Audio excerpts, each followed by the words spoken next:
The Bitcoin Standard, the Decentralized Alternative to Central Banking, by Saifedean Ammous. Imagine an island in the vast Pacific Ocean, a place called Yap. For centuries, the people there had a form of money unlike anything we know today. It wasn't gold, or silver, or paper. It was stone.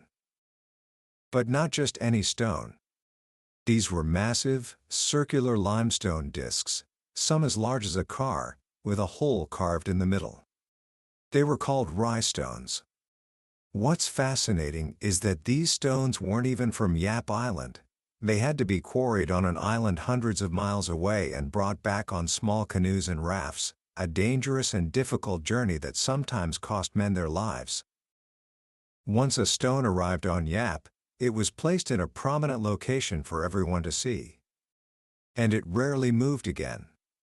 When someone wanted to make a large payment, say, for a daughter's dowry, they didn't roll the giant stone to the new owner's house.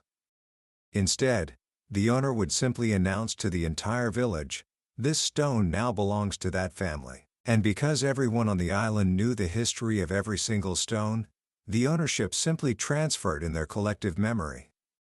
The stone's value was secure because everyone knew it was rare, and that creating a new one was incredibly difficult. This system worked perfectly for centuries. It was a form of hard money. Then, one day in 1871, an Irish-American sailor named David O'Keefe was shipwrecked on the island. As he recovered, he saw a business opportunity. He wanted to buy coconuts from the islanders, but they had no interest in his foreign money. They had their stones. O'Keefe was clever. He sailed to another island, but he didn't bring back canoes. He brought back a large ship and modern tools, and explosives. He began blasting limestone out of the quarry, carving new rhinestones with an ease the Yapese had never imagined. He then sailed back to Yap and tried to buy coconuts with his new, easily made stones. At first, the village chief was wise. He understood. He declared these new stones worthless because they were gathered too easily. They didn't have the story, the sacrifice, the proof of work embedded in them. But eventually, some islanders gave in. They took the cheap stones. And in that moment, the monetary system that had served their people for centuries began to crumble. Their money, once so hard and reliable, had become easy. And the wealth of their entire society was silently drained away by an outsider who had figured out how to create their money for almost nothing. That story, of the rhinestones of Yap, is the story of all money. It's a story about the hidden force that has built and destroyed empires, a force that dictates whether we save for the future or live only for today, whether our societies are peaceful and prosperous or plagued by war and decay. And it's the story at the heart of a book that has quietly become one of the most important of our time, The Bitcoin Standard, by Saifedean Ammous. This isn't just a book about a new kind of digital currency. It's a journey through thousands of years of history to uncover the true nature of money itself. By the end of our time together today, you will understand a secret that has shaped empires, fueled wars, and determined the fate of nations. You will see money not as green paper in your wallet, but as a technology that can either lift us up or drag us down. And you will understand why a strange digital invention, born from an anonymous creator, might just be the most important technological breakthrough since the internet itself. So, settle in. We have a remarkable story to tell. To really understand the world, you have to understand money. Not just how to earn it or spend it, but what it is. Most of us go through our entire lives without ever asking that fundamental question. We think of it as a given, like the air we breathe. But money isn't a law of nature. It's a tool we invented. And like any tool, it can be well made or poorly made. The story begins with a simple problem, one our earliest ancestors faced. Imagine a world without money. We call this barter. If you're a fisherman and you want bread, You have to find a baker who wants fish. That's simple enough. But what if the baker doesn't want fish today? What if you want to buy a house, but all you have are shoes? You can't exactly pay the homeowner one shoe at a time. And what if you grow apples, which are perishable, but you want to save up to buy a durable car? Your wealth would rot away before you could accumulate enough of it. This is what economists call the problem of the coincidence of wants. It's a problem across scales, across time, and across space. Early humans stumbled upon a solution: indirect exchange. Instead of trying to trade your fish directly for bread, you trade your fish for something you know the baker will want. Maybe it's a handful of shiny seashells. You don't want the seashells for themselves, but you accept them because you know other people will accept them from you later. That intermediary good, the one you buy not to consume, but to trade again, that's the beginning of money. Over thousands of years, humans have used countless things as money. Seashells, beautiful glass beads in Africa, salt, cattle, and even cigarettes in prisons. There's no right or wrong choice. But there are consequences. And history shows us, with brutal clarity, that the societies that chose the best form of money were the ones that flourished. So, what makes for good money? Saifedean Ammous argues it all comes down to one crucial property: salability. How easily can you sell this thing at any time without it losing much of its value? And salability has three dimensions, which mirror the problems of barter. First, salability across scales. Good money must be easily divisible into small units and groupable into large ones. You can't make change with a cow. Gold, on the other hand, can be divided into tiny grams or combined into large bars. Second, salability across space. Good money needs to be easy to transport. This is why things with a high value-to-weight ratio, like precious metals, won out over things like salt or giant stones. But the third one, this is the most important of all. Salability across time. This is the function we call a store of value. For something to be good money, it must reliably hold its value long into the future. And this is where the real drama of history unfolds. To hold its value, a monetary good can't be something that rots, like an apple. But that's not enough. It also has to be something that is difficult to produce more of. If its supply can be easily increased, its value will inevitably fall. This brings us to the most powerful concept in the entire book: the stock-to-flow ratio. It sounds technical, but it's beautifully simple. The stock is the total amount of a commodity that already exists in the world. The flow is the new amount produced each year. A high stock-to-flow ratio means the existing stockpile is huge compared to the new annual production. Think of gold. Humans have been accumulating gold for thousands of years. Virtually all the gold ever mined still exists somewhere. The new amount mined each year, the flow, is a tiny trickle, about 1.5%, compared to the massive reservoir of existing gold, the stock. This is what makes gold hard money. Even if the price of gold were to double tomorrow, miners couldn't suddenly triple their output. The supply is inelastic. Now think of something like copper or oil. The existing stockpiles are relatively small compared to how much is produced and consumed each year. If the price of copper rises, producers can ramp up production dramatically, flooding the market and crashing the price back down. This is easy money. And this leads to what Ammous calls the easy money trap. It's a law of the universe.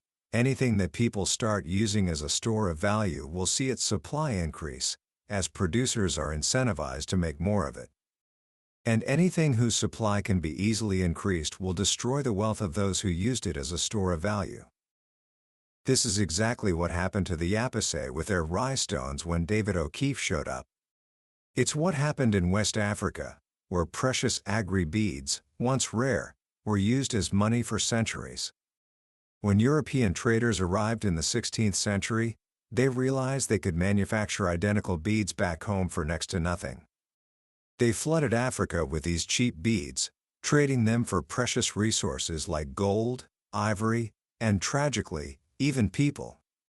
The Africans who held their wealth in beads saw its value evaporate over time. Their hard money had been turned into easy money by a technological shock, and their wealth was systematically transferred to those who could produce the money cheaply. This story has repeated itself again and again throughout history. The choice between hard money and easy money isn't just a financial decision. It's a civilizational one.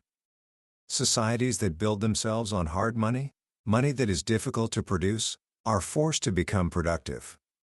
The only way to acquire money is to create real value for others. But societies that fall into the easy money trap become poorer, as their efforts are diverted to the fool's errand of creating more money instead of creating more wealth. As metallurgy advanced, humans discovered a class of goods that were far superior as money: metals. They were durable, divisible, and easy to transport. But not all metals are created equal. Iron and copper were too abundant and corroded easily. Their stock-to-flow ratio was low. They were easy money. But two metals stood apart: silver, and especially, gold. Gold is chemically stable, it's virtually indestructible. As we said, almost all the gold ever mined is still with us. And it's incredibly rare in the Earth's crust. This combination gives it the highest stock-to-flow ratio of any physical commodity, a property it has maintained for millennia. This is why, through a process of market competition that spanned centuries, gold emerged as the ultimate form of money, the universal store of value for civilizations all over the world. The story of civilization is deeply intertwined with the story of sound money. And no story illustrates this better than that of the Roman Empire. During the height of the Roman Republic and the early empire, Rome thrived on a sound monetary system. The aureus coin, introduced by Julius Caesar, was about 8 grams of pure gold. It was accepted across the known world, creating the largest free trade zone in history. This economic stability, built on a foundation of hard money, allowed for an unprecedented flourishing of trade, specialization, and prosperity. But then came the infamous Emperor Nero. Faced with extravagant spending and a growing military, he found a clever solution. He began a practice called coin clipping. He would recall the existing coins, melt them down, and remint them with a little less gold or silver, mixing in cheaper metals. He could then produce more coins from the same amount of precious metal, using the extra money to finance his spending. At first, it seemed like magic. A free lunch. But it was the beginning of the end. This debasement of the currency was a hidden tax on every person who held Roman money. It was the first step into the easy money trap. As generations of emperors followed Nero's example, the gold and silver content of the coins dwindled. By the reign of Diocletian, the silver denarius was just a bronze coin with a thin silver coating that quickly wore off. What were the consequences of this slow-motion monetary collapse? They were catastrophic. As the money became unreliable, people's trust in it evaporated. Speculation became more profitable than production. Why bother building a business or farming your land when the money you earn will be worthless tomorrow? Economic production ground to a halt. The vast and intricate division of labor across the empire began to crumble. The great Roman cities, once centers of commerce, could no longer be sustained by trade. People fled to the countryside, seeking self-sufficiency. The sophisticated Roman citizen devolved into a feudal serf. As the historian Ferdinand Lips wrote, with money so unreliable and debased, speculation in commodities became far more attractive than producing them. Rome didn't fall because of barbarian invasions alone. It rotted from the inside out, and the decay began with its money. But while the Western Roman Empire was collapsing, the eastern half, known as Byzantium, experienced a very different fate. In 312 AD, the Emperor Constantine the Great committed to a new, sound currency, the solidus, a coin of 4.5 grams of pure gold. And for over 1,000 years, his successors maintained its integrity without debasement. This coin, later known as the bezant, became the most trusted currency in the world. While Rome burned, Constantinople, the capital of Byzantium, prospered. It was a beacon of stability, art, and commerce in a dark world. Its strength was built on the bedrock of sound money. And just like Rome, its eventual decline only began when its rulers, centuries later, started to devalue the currency. The lesson is clear. Sound money is the foundation of a flourishing civilization. Unsound money is the catalyst for its collapse. After the fall of Rome, Europe descended into the Dark Ages. The intricate trade networks disappeared. Society became fragmented, poor, and parochial. The money available to the common person was mostly debased copper and silver coins, terrible stores of value that discouraged saving and long-term planning. So what pulled Europe out of this darkness? The answer, once again, is sound money. It began in the free city-states of Italy. In 1252, Florence minted the florin, the first major sound gold coinage in Europe since the days of Caesar. Soon after, Venice issued the ducat. These reliable, hard currencies became the prime medium of exchange for all of Europe. They allowed for the re-emergence of large-scale trade, banking, and capital accumulation. And with that economic liberation came the explosion of culture, art, and science we call the Renaissance.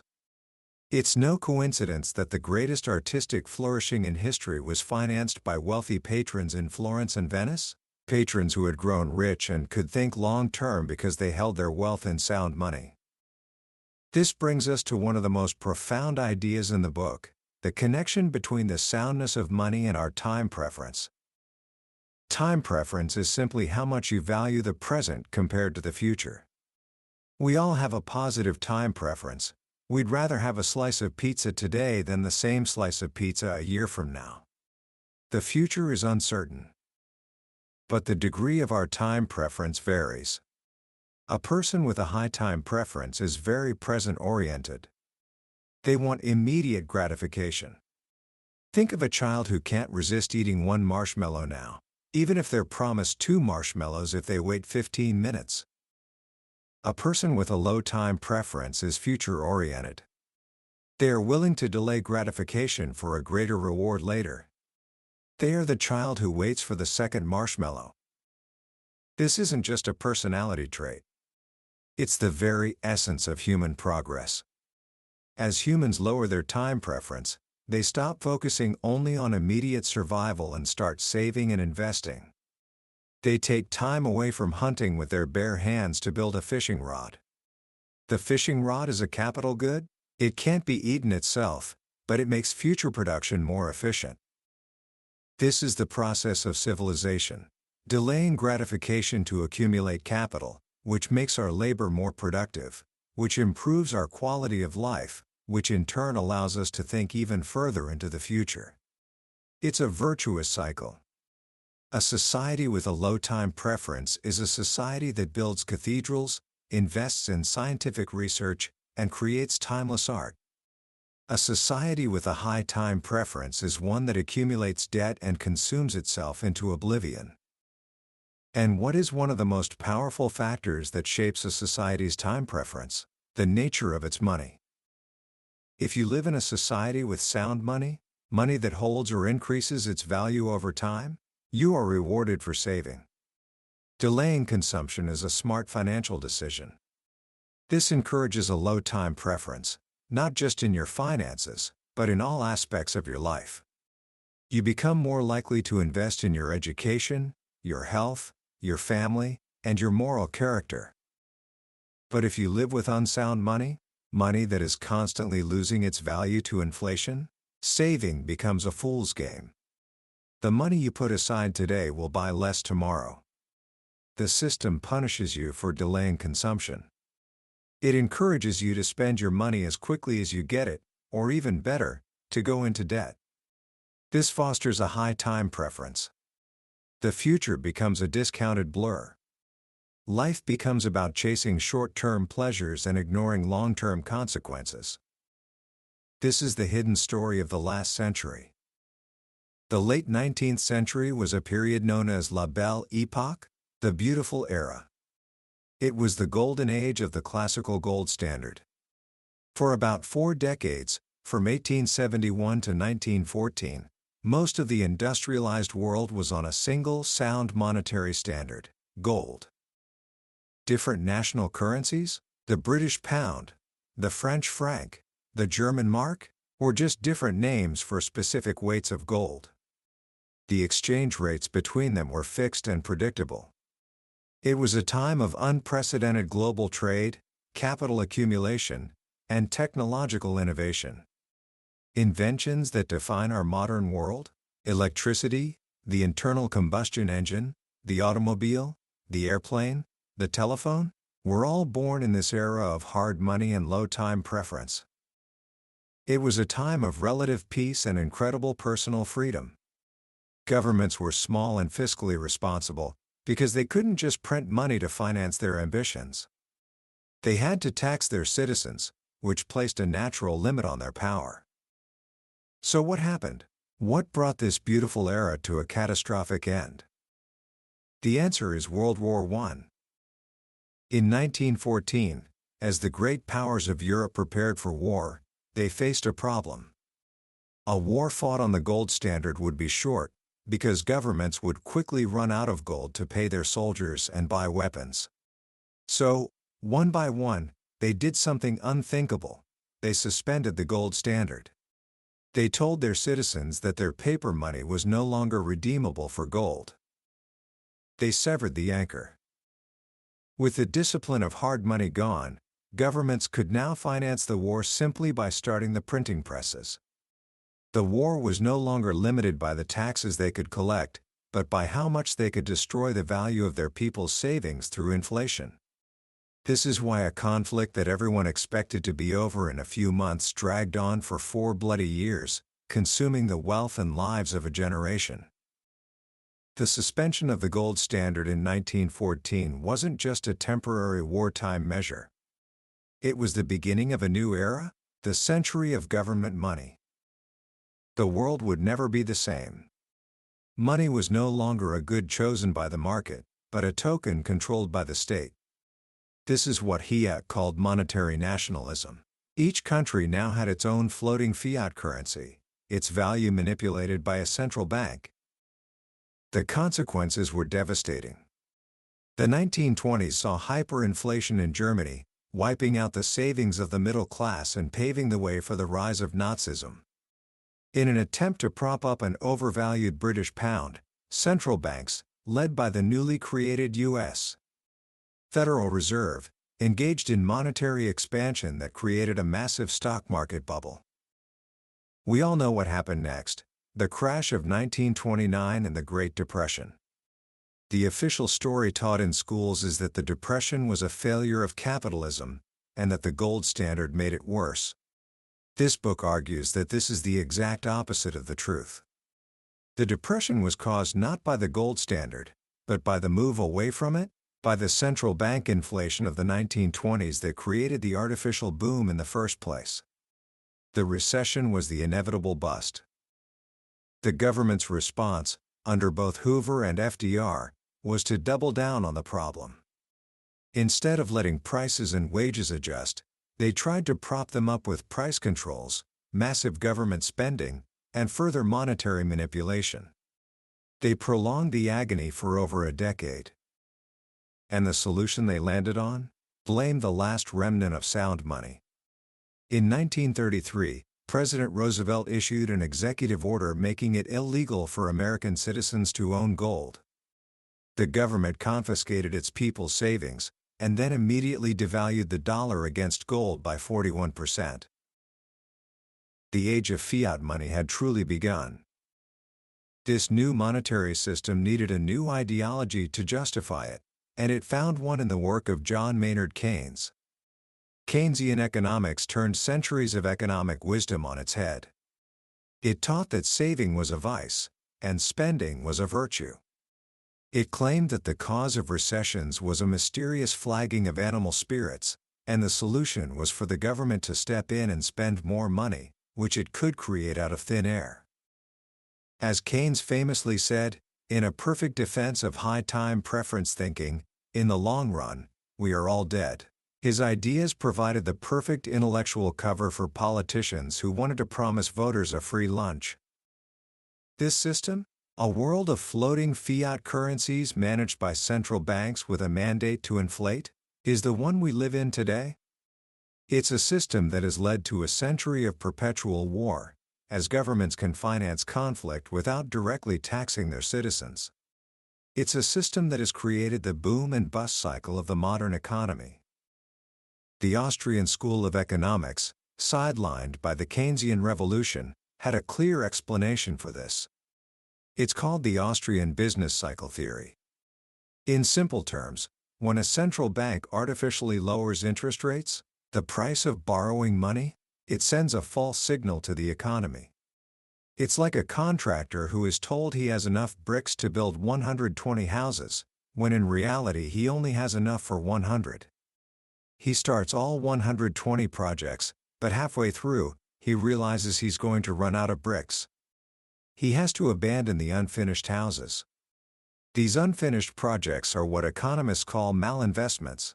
The widespread, simultaneous failure of these malinvestments is the recession. The boom was the illusion. The bust is the painful return to reality. Recessions are not a failure of capitalism. They are the inevitable result of government intervention in the market for money. This system of government money also turned international trade into a battleground. Countries now try to devalue their currencies to make their exports cheaper, engaging in currency wars that impoverish their own citizens to benefit a few politically connected industries. The size of the foreign exchange market, where traders bet on these fluctuations, is now about 25 times larger than the GDP of the entire planet.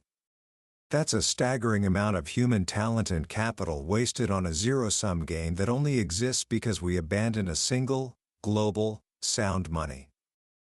For decades, this seemed to be the end of the story. Humanity was trapped in a system of ever-depreciating government money, a system that encourages debt, consumerism, and the expansion of state power. As the great economist Friedrich Hayek said in 1984, "I don't believe we shall ever have a good money again before we take the thing out of the hands of government. All we can do is by some sly roundabout way introduce something that they can't stop." He had no idea how prophetic those words would be. 24 years later, in the midst of the 2008 global financial crisis, a crisis born from the very central banking system we've been discussing, an anonymous programmer going by the name Satoshi Nakamoto sent an email to a small cryptography mailing list. The subject line was, "Bitcoin, a peer-to-peer electronic cash system." He had created something that the world had never seen before. He had solved the problem of digital money. So what is Bitcoin? It's often misunderstood. To grasp its importance, we need to see it not just as a new payment technology, but as a new form of money, and measure it against the properties we've discussed. First, Bitcoin is digital cash. Before Bitcoin, all digital payments required a trusted third party, a bank, a credit card company, PayPal.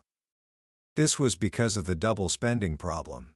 If you have a digital file, like an MP3, you can copy it a million times. If digital money were just a file, you could spend it over and over again. To prevent this, you needed a central authority to keep a ledger and verify that you only spent your money once. Satoshi's genius was in creating a system that solves the double spending problem without any central authority. He did it by creating a public ledger that is shared and verified by a global network of computers. This ledger is called the blockchain. When you send a Bitcoin, the transaction is broadcast to the entire network. The computers on the network, known as miners, compete to verify a batch of transactions and add them to the ledger in a block. To do this, they have to solve an incredibly difficult mathematical puzzle. This process is called proof of work. Think of it as a competition. The first miner to solve the puzzle gets to add the next block to the chain and is rewarded with brand new bitcoins. This proof of work is essential. It makes it computationally expensive to add transactions to the ledger, which means it's prohibitively expensive for anyone to cheat the system. To alter a past transaction, you would need to redo all the work that has been done since, plus the work on the current block, while competing with the entire honest network. It's practically impossible. Bitcoin is a system built on 100% verification and 0% trust. It's like the rye stones of Yap, where the ledger is held in the collective mind of the entire village, but now, the village is the entire world. But being digital cash is only half the story. The truly revolutionary part of Bitcoin is that it is hard money. In fact, it's the hardest money ever invented. Remember our stock-to-flow ratio. Gold is hard money because its new supply flow is tiny compared to its existing supply stock. Bitcoin was designed to have a perfectly predictable and finite supply. The code dictates that new bitcoins are created with each new block, but the reward gets cut in half approximately every 4 years. This is called the halving, and the total number of bitcoins that will ever exist is capped at 21 million. But here's the magic ingredient, the part that makes it harder than gold: the difficulty adjustment. As the price of Bitcoin rises, more people are incentivized to mine it, bringing more computing power to the network. Normally, this would mean new coins are found faster, increasing the supply. But the Bitcoin protocol automatically senses this increase in power and makes the mathematical puzzle harder to solve. This ensures that new blocks are always found, on average, every 10 minutes. Think about what this means. With gold, if the price skyrockets, more resources will eventually lead to more gold being produced. With Bitcoin, no matter how high the price goes, no matter how many trillions of dollars are thrown at mining it, the supply of new Bitcoins cannot be increased. The extra energy and computing power only serve to make the network more secure. Growth in its value cannot increase its supply. It is the first time in human history we have an asset with this property. It is the first example of absolute scarcity. Its stock-to-flow ratio is programmed to increase every 4 years, eventually overtaking gold's, and ultimately, around the year 2140, becoming infinite when the last Bitcoin is mined. Finally, Bitcoin is sovereign money. This might be the hardest part to grasp, but it's the most important. Nobody controls Bitcoin. It's an open-source project. Anyone can copy the code and suggest changes. But for a change to be adopted, it has to be accepted by the vast majority of users running the software all over the world. The incentives of the system create an incredibly strong bias toward the status quo. Miners won't mine blocks that users won't accept, because they won't get paid. Users won't adopt changes that threaten the core properties of the network, especially the 21 million supply cap, because that's the source of its value. This has been tested. Over the years, powerful groups of developers and large companies have tried to force changes to Bitcoin's core rules, particularly to increase its transaction capacity. Every single attempt has failed. They couldn't convince the decentralized network of users to follow them. All they managed to do was create copies, or forks, like Bitcoin Cash, which have struggled to gain traction and value.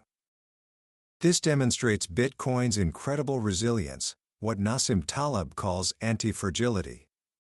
Attacks don't just fail to kill it, they make it stronger. Every one failed attempt to change it, every government ban it survives, every obituary written about it that proves to be false, only serves as a more powerful advertisement for its robustness. It proves that the rules are indeed immutable. So, what is Bitcoin good for? Based on its properties, its primary use case is as a store of value. It is a liquid asset with a guaranteed to be scarce supply, making it an ideal way to protect wealth from the silent theft of inflation. For people living under oppressive regimes or in countries with collapsing currencies, Bitcoin is not a speculation, it's a lifeboat.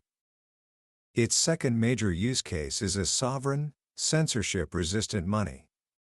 It allows anyone to send value anywhere in the world without needing permission from a bank or a government. This gives individuals a degree of economic freedom that was not possible before. It is a peaceful, defensive technology that makes it extremely expensive for anyone, including the state, to confiscate wealth. But what about using it to buy coffee? This is a common misunderstanding. Bitcoin, in its current form, is not designed to be a high-volume payment system for small, everyday transactions. The on-chain transactions are too slow and, as the network gets more popular, too expensive for that.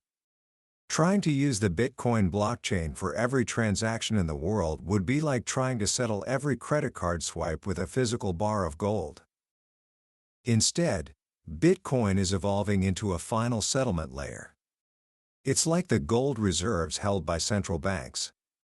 Small, everyday transactions will likely happen on second layers built on top of Bitcoin, systems that are faster and cheaper, but which ultimately settle their final balances on the secure, immutable main blockchain. And what about the common criticisms? Isn't Bitcoin mining a waste of energy? The energy is what gives the network its security and makes its monetary properties credible. It's the cost of having a decentralized, trustless system.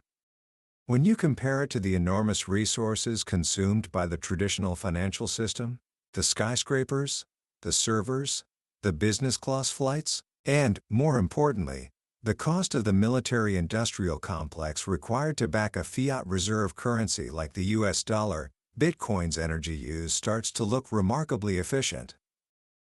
Is it just for criminals? Any form of money can be used for illicit purposes. But Bitcoin's public and permanent ledger actually makes it a poor choice for most crimes. Once an address is linked to a real-world identity, every transaction that address has ever made is visible to the world, forever. Cash is far more anonymous. Can it just be hacked or shut down? The Bitcoin network itself has never been hacked. Exchanges and individual wallets have been, but that's like saying the US dollar is insecure because a bank got robbed. The protocol itself has operated without interruption for over a decade, withstanding countless attacks. And because it's a decentralized network with no central point of failure, there's no off switch. To kill it, you'd have to shut down the entire global internet. The rise of thousands of other cryptocurrencies, or altcoins, doesn't threaten Bitcoin. In fact, it highlights its uniqueness. These other projects are almost all centrally controlled by their founders and development teams.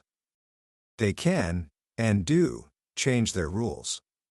They lack the spontaneous, decentralized, and truly immutable nature that makes Bitcoin valuable.